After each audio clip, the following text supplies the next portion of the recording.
Publicly listed exchange Coinbase continues to battle allegations from the U.S. securities regulator, which has accused the company of exposing users to what the SEC alleges are unregistered securities. A security, whether registered or not, is essentially a contract with obligations laid out and defined in at least basic terms.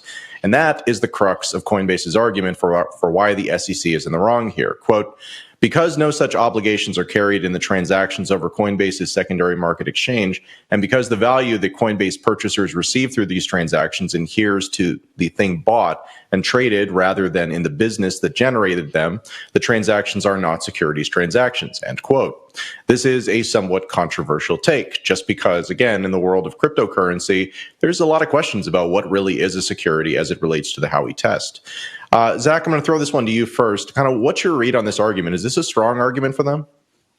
I think it's a very interesting legal tack. I think what you laid out, right, is that tokens don't guarantee an ownership stake in the projects that ostensibly launch them, right? They exist, they do their thing. There's no public disclosure requirements in terms of how these alleged securities would disclose that information to investors. So Coinbase is saying, hey, this isn't what you think it is. It does not exist within the existing purview, and you've failed to establish clear rulemaking and instead have chosen enforcement. So that I think that's honestly the crux of the argument, and is an interesting argument. It's going to be an interesting one to advance through the courts and to see if judges are sympathetic to this argument and whether or not the U.S. securities regulators have done their due diligence in trying to establish a framework for what these other things will be regulated as. Gary Gensler obviously has maintained that just because it's a new technology doesn't mean it's not going to be covered by existing securities laws. And Coinbase here is saying, no, that entire premise is wrong and faulty.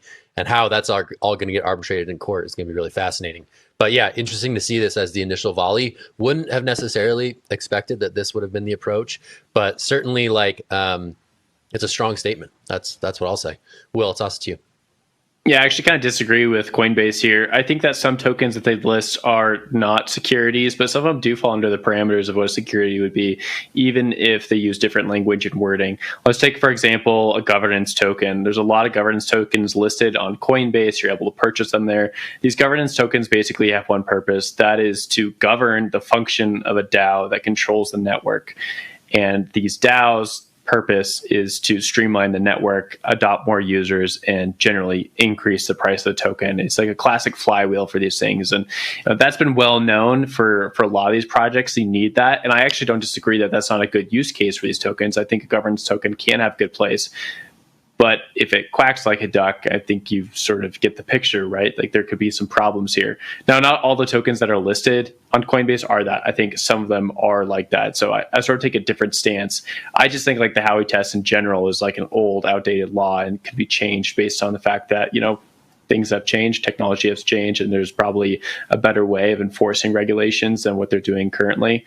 The other thing I wanted to bring up was the Coinbase part of this Coinbase article was talking about how they don't like the enforcement actions that have been taken to date. Quote, for years, Coinbase has voluntarily submitted to regulation by multiple overlapping regulatory bodies, has adhered to the public and limited formal guidance from the SEC, senior SEC staff, and the courts about the application of securities laws to its industry.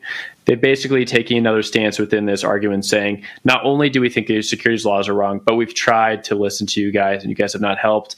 And therefore, this whole thing should be thrown out in the first place because you're going against your own guidance, which to me is like almost like a 1-2 punch, like coming at them, but also sort of helps them in the back case that, whoever is the judge here disagrees with Coinbase on the securities point, but maybe we'll agree with them on the fact that the SEC has not been following through with their enforcement actions in like a healthy way. Gonna throw it over to Jen.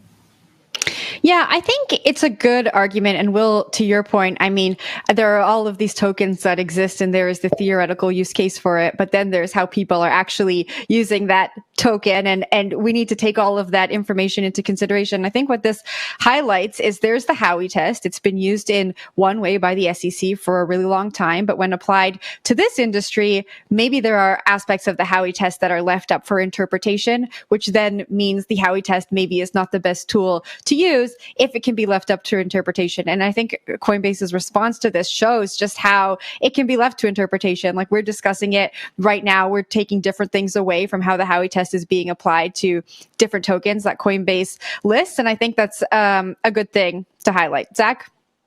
I guess the big question, like as it relates to Howie, is are tokens the contract to the orange farm, or are tokens the oranges, right?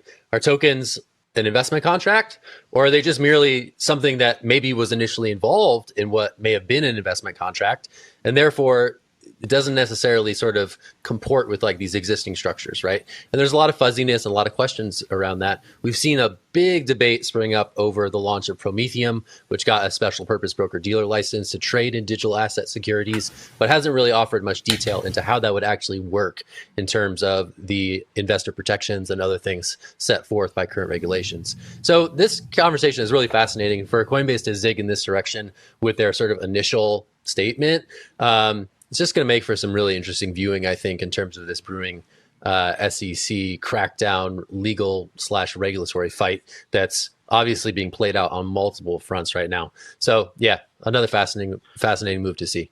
I'll toss it to Adam. Yeah, I mean, I think we can wrap up with, I'm comfortable making a prediction here, which is to say that we're going to see this mess continue probably for another 1 or 2 years. And then I think Congress will eventually act in a way that sort of puts this to bed. I agree with the point that like Howie is the tool we have, not the tool that we need. And kind of the all of the deficiencies with that standard in kind of the modern era, close to 100 years later, I think about 90 years later at this point, like that's where the challenge comes into play here, is just that we're using a standard that was designed at a time before we understood a lot of stuff that's like on the basic science level, much less kind of the modern era of technology. And so this will eventually get solved. But in the meantime, it's kind of fertile ground for sort of these power games that these regulatory agencies play, where basically their own sort of self-aggrandizement and their importance to the current narrative. Like if the SEC wasn't focused on tokens right now and they weren't focused on cryptocurrencies, who would care about what they were doing? Who would think about what they were doing? Why would they get more money to do any of the stuff that they're doing? They wouldn't. So this is actually, again, like there's some meaningful incentive in here for them to make the argument that, hey, this is all about us and you better fund us more, right? Give us some more power so that we can protect you from this, even if that's not really the fit. But the beat goes on.